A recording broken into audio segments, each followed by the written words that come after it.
오늘 제목 다 같이 한번 나누겠습니다. 우리의 의로움 시작. 우리의 의로움. 네, 옆에 분한테 시작. 우리의 의로움. 네, 우리의 의로움이죠. 네. 이안? 네.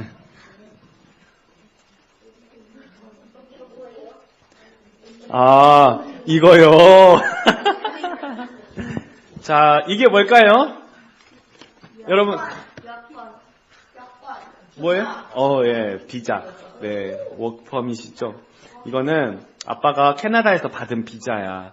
여기서 교회를 세우고 교회에서 일할 수 있다는 허락이 적혀 있는 종이란다. 이 비자를 볼 때마다 하나님께서 살아계시고 또 우리와 함께 하시고 또 사랑해 주신다는 것을 느끼게 돼. 비자를 받지 못했다면 우리는 진작 한국으로 돌아가야 했을 거야. 여러분, 이 워크퍼밋은 에베니젤 코리안 커뮤니티 처치라고 써 있어요. 이 교회 이름으로 받은 거죠. 이 교회가 저를 고용해서 제가 목회할 수 있도록 이렇게 명시되어 있습니다. 여러분 각자도 밴쿠버에 올 때 어떤 식으로든 그런 퍼밋을 받고 들어오신 거 아니겠어요? 그렇죠? 아니면 혹시 비행기에서 아직 착륙하기도 전에 낙하산 펴고 내리신 분 혹시 계시나요? 아니면은 이렇게 공항 근처 바다에 뛰어내려서 수영하고 이렇게 온 그런 분 안 계시죠? 네. 우리 예한이가 저에게 이 워크퍼밋을 보여준 것은 바로 이것을 어떻게 받을 수 있었는지 또 어떻게 하나님께서 하셨는지를 생각하게 하는 증거가 됩니다. 이 워크퍼밋을 볼 때마다 정말 하나님이 우리를 여기 있게 하시게 하셨구나 느끼는 거죠. 오늘 본문의 말씀도 바로 이런 경우와 똑같습니다. 나중에 여러분의 자녀가 여러분에게 묻기를 우리 하나님 여호와께서 명령하신 규례와 증거와 법도가 무슨 뜻인가요? 무슨 뜻인가요? 무슨 뜻인가요? 이렇게 하고 묻는다면 여러분은 이렇게 대답하십시오. 라고 하나님이 직접적으로 여러분에게 가르쳐 주시는 대목이에요. 자녀들은 궁금했어요. 왜냐하면 이제 출애굽을 했던 당사자들이 아니고 출애굽을 한 사람들의 자녀들이 이제 많이 컸거든요. 그러니까 다시 얘기하는 거예요. 여러분의 자녀들이 도대체 이 10계명과 도대체 우리가 지켜야 하는 것들이 도대체 무엇입니까? 쉽게 얘기해서 이거 왜 받았어요? 이거 도대체 이게 뭘 뜻하나요? 물어보는 거랑 똑같은 거예요. What is the meaning? 그건 말이야. 아빠가 너만 했을 때 사실은 이집트에서 노예였었어. 이집트 사람들은 우리를 너무너무 괴롭혔어. 일을 너무너무 시켰고 너무너무 매질을 많이 했어. 심지어 죽이기도 했어. 우리가 참다 너무 힘들어서 하나님께 살려달라고 기도를 드렸지. 하나님께서 그 소리를 들으시고 한 사람을 보내셨어. 바로 저기에 있는 모세 할아버지야. 저 모세 할아버지는 실은 지금 이집트 왕의 아들이었지. 너희들 예전에 이집트 왕자라는 애니메이션 본 적 있어요? 없어요? 있는데 기억이 안 날 거예요. 저 모세 할아버지예요. 길게 이야기하면 설교가 길어지니까 일단 왕자였다는 것만 기억하세요. 모세 할아버지가 40살이 되던 해에 같은 이스라엘 백성들이 싸우는 것을 보고 참다 못해서 그만 사람을 말리려다가 사람을 죽이고 말았어요. 그래서 그 후로 바로 도망자가 된 왕자가 돼버렸어요. 도망자 신세.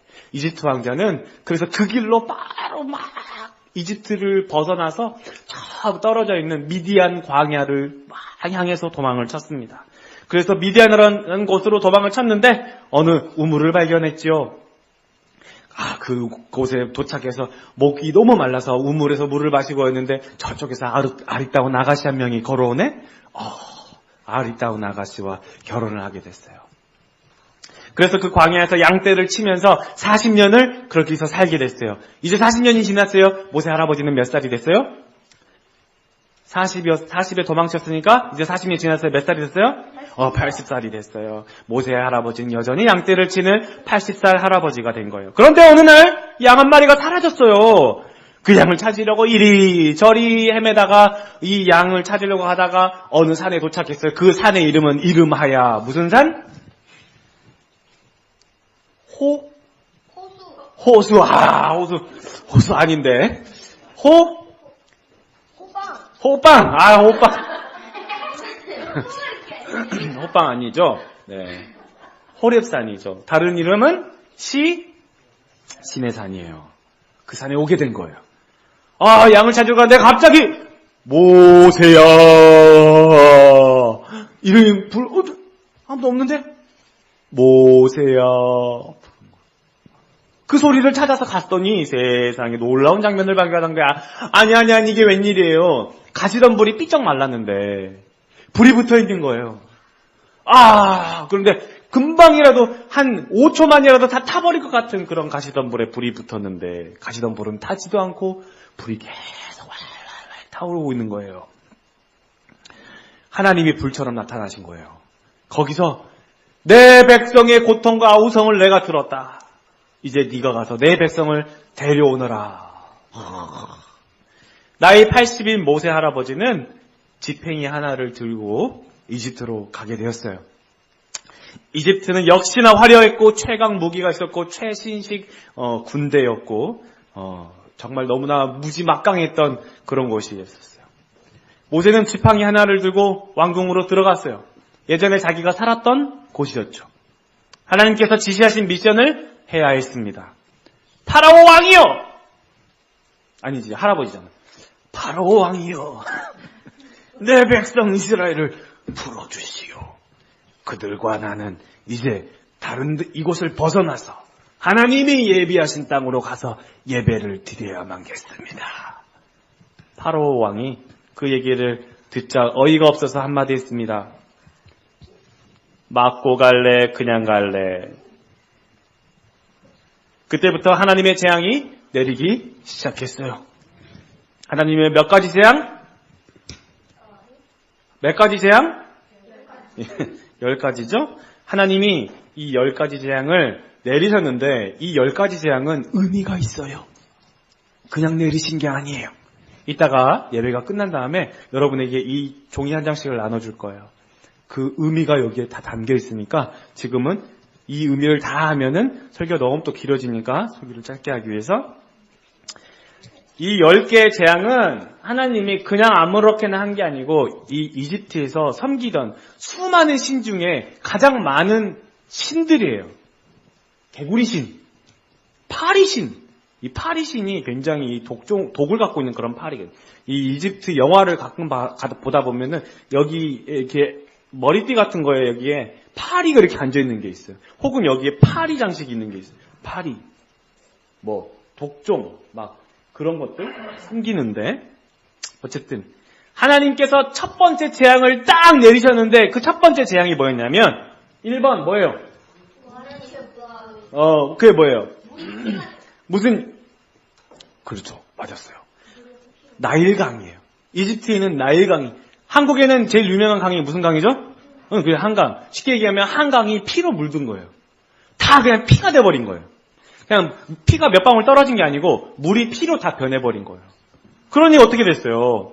피 냄새가 얼마나 많이 났겠어요. 여러분, 나일강은 이집트의 생명의 근원이라고 다들 여겼어요. 그래서 나일강에는 크눔, 나일강의 수호신, 또 하피, 나일강의 악령, 또 다산의 신, 또 오시리스라고 하는 지하세계의 신, 이런 신들이 나일강에 살고 있다고 생각했어요. 근데 이거를 하나님이 피로 바꿔버린 거예요. 자, 하나님은 바로 그 나일강을 피로 바꿔버리면서 무슨 뜻이에요? 나일강의 신을 심판해버린 거예요. 이해되시죠? 온 물에 사는 모든 물고기들이 다 죽었어요. 피 비린내가 났어요. 끔찍했어요. 그런데 파라오는 꿈쩍도 안 했어. 왜요? 파라오가 그걸 보고 놀랬지만 다시 마음을 완악하게 했다 그랬거든요. 자, 파라오는 아직 많은 신들이 남아있다고 믿었기 때문이에요. 아직 우리에게는 많은 신들이 있어. 그 신들이 나를 지켜줄 거야. 마음을 완악하게 먹은 거예요. 그 뒤로 개구리, 이파리, 악질, 독종, 우박, 메뚜기, 흑암까지 하나님께서 전부 다 심판해버린 거예요. 그 신들을 심판한 거예요. 그럼에도 파라오는 꿈쩍하지 않았어요. 마지막 10번째 재앙. 뭐예요 그게? 나와있죠? Firstborn boys die 라고 되어 있죠.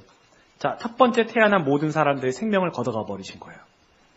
당연히 파라오의 아들 왕자도 죽게 됐죠. 그제서야 이스라엘 백성들을 풀어줬어요. 그러면 이스라엘 백성들은 안 죽었습니까? 같이 다 죽었어야 될 거 아니에요. 하나님께서 이스라엘 백성들은 살아날 수 있도록 방법을 미리 알려주셨어요. 그게 뭘까요?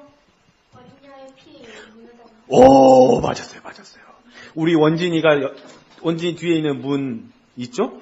그 문 같은데 문 틀 양 사방에다가 어린 양의 피를 발라서 이렇게 칠을 한 거예요. 이렇게. 그러면 죽음의 신이, 하나님이 보내신 죽음의 신이 그 양의 피를 보고 어떻게 한다는 거예요? 그 집은 피해 갔다는 거예요. 자, 그것을 보고 패스 오버 했다고 해서 유월절, 한자로 넘어가다라는 뜻이에요. 죽음의 천사가 그 집을 넘어가서 그 사람은 생명을 뺏어가지 않았습니다. 그래서 지금까지 유월절이라는 걸 지켜요. 그 유월절, 거기서 희생당한 그 어린 양이 무엇을 상징한다고? 예수님을 상징한다는 거예요. 예수님의 그 피를 바른 집은 죽음을 당하지 않습니다. 라는 거예요. 그게 오늘 우리가 믿는 예수님이에요. 예수님이 십자가에서 흘리신 그 피를 믿는 자는 심판을 당하지 않고 영생을 얻는다라는 말씀이에요. 이미 하나님께서 이미 그렇게 계속해서 보여주시는 거예요. 자, 어쨌든 나일강 한 번으로도 겁을 먹었지만 이 파라오 왕은 나머지 신들이 있기 때문에 마음을 다시 강팍하게 완악하게 봅니다. 절대 보내지 않을 거야. 하나님께서 이스라엘 백성들을 이제 이 출애굽 하시는 그 10재앙을 내리셨는데 왜 나오게 하셨냐면 23절의 말씀이 답이 있어요. 시작. 이게 약속이었잖아요. 아브라함과 이삭과 야곱에게 하셨던 그 약속. 하늘의 별과 같이 바다의 모래와 같이 내가 너희를 자손을 번성케 하겠고 내가 너에게 들어가게 한 땅에 들어가게 했다라고 약속하신 거예요. 하나님은 그 약속을 지키기 위해서 지금 이 할아버지를 보내가지고 원래 뭔가 탈출시키려면 영화 보면 막 근육맨들 막 나와가지고 막 레이저 눈 딱 쓰고 막 이러면서 탈출시키잖아요. 그죠? 할아버지가 간 거예요. 할아버지. 근데 하나님께서는 할아버지나 갓난아이나 상관없이 거기서 탈출시킬 수 있는 이유는 뭐예요? 그 할아버지 아니면 그 아이가 하는 게 아니고 그곳에 하나님이 함께 하시기 때문에 그런 능력이 나타난다는 거기 때문에 그래요. 맹세. 이게 선서하다. 이게 맹세하다, 선서하다라는 뜻이거든요. He promised on us to our forefathers. 이게 약속이에요. 그냥 가는 거예요. 그래서 이걸 지키려고 이렇게 인도하시면서 증거와 규례와 법도를 주셨어요. 누구를 잊지 말라고? 하나님. 너희를 인도하신 하나님. 우리 다 같이 한번 해볼까요? 나를 인도하신 하나님. 시작. 나를 인도하신 하나님. 그걸 잊지 말라고 주신 거래요. 규례와 법도와 증거를. 너희가 과거에는 뭐였는데 이집트에서 뭐였어요? 종이었단 말이에요. 너희는 노예였어. 그걸 잊지 마. 거기서 내가 너희를 데리고 왔잖아. 그걸 잊지 말라는 비자와 같은 거예요. 워크퍼밋과 같은 거예요. 이제 이 말씀을 우리에게 어떤 의미로 해석해야 될까요, 여러분? 죄로 가득한 이 세상은 애굽, 이집트와 같아요. 세상이 원하는 방식, 세상이 굴복시키는 대로 하염없이 통곡하고 고통하면서 살아가는 사람들. 바로 저와 여러분들이죠. 이집트에 있으면 사실 먹는 것은 편해요. 그러니까 이스라엘 백성들이 애굽에서 나왔을 때 원망하잖아요. 모세 할아버지에게 불평하잖아요.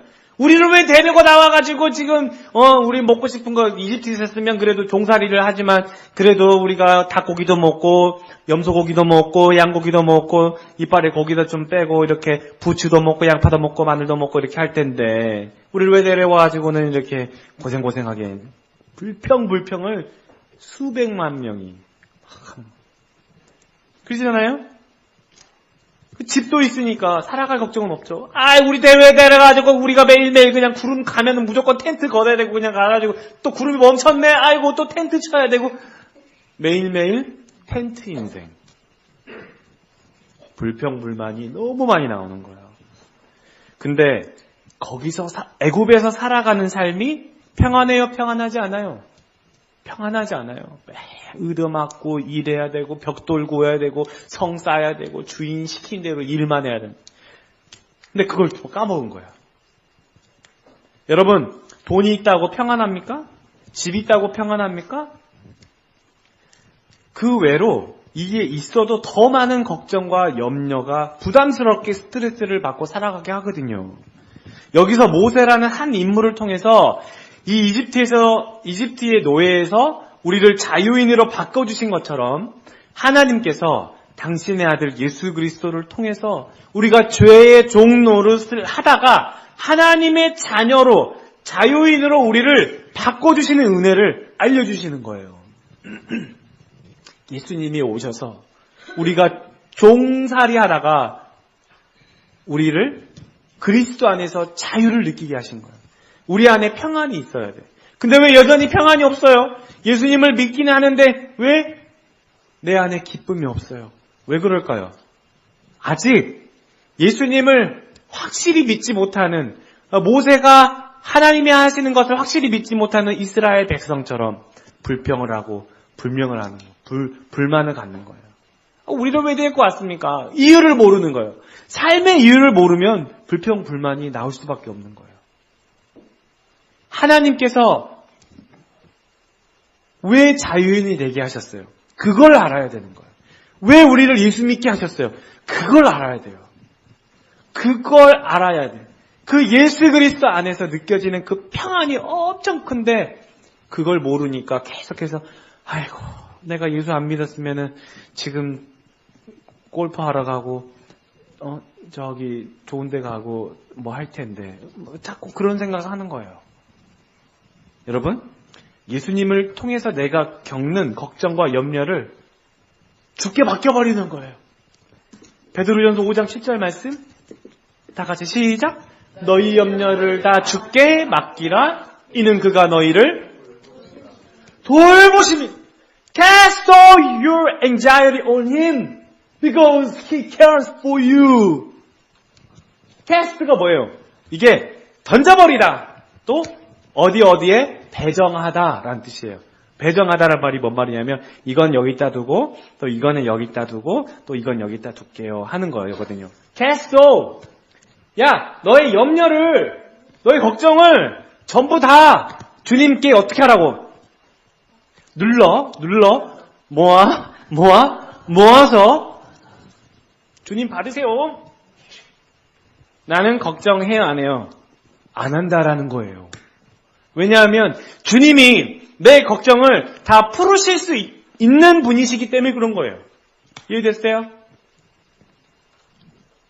주님은 우리의 모든 것을 돌보실 수 있는 능력이 있는 분이에요. 근데 우리는 아직도 그거를 갖고만 안 주요. 어떻게 할까요?